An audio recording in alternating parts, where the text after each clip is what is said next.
Hoyt, Underwood, Swan. Not only familiar names of a park, parkway, and boulevard in Wauwatosa, but also some of the city's early settlers whose final resting place is now in the National Register of Historic Places.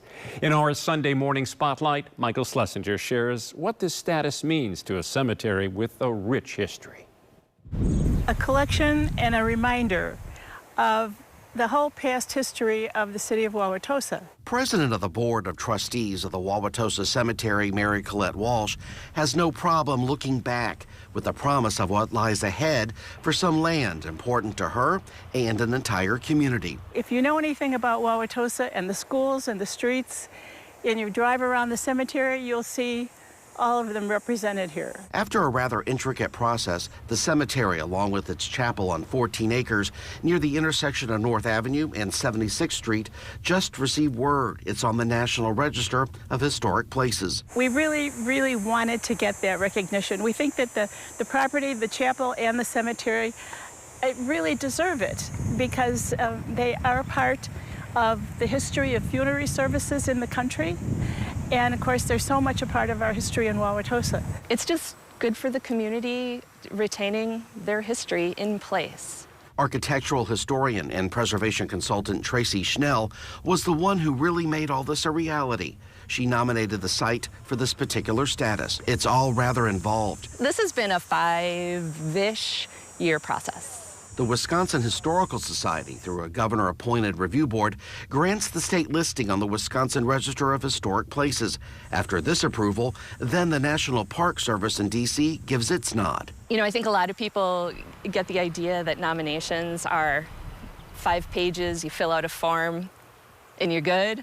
And ultimately, this nomination, I believe, was all total about 68 pages. Mind you, that's with some photos and with some illustrations and things like that. As you might imagine, there are perks being part of a nationwide registry. It makes us eligible for some tax credits should we be able to begin to renovate the chapel, for example. But it does open us up to grant money for certain foundations or individuals who may have an interest in historic preservation, which is what we would like to do with our chapel. The non-denominational cemetery dates back to 1866. In 1914, the chapel itself was actually moved from a few blocks away.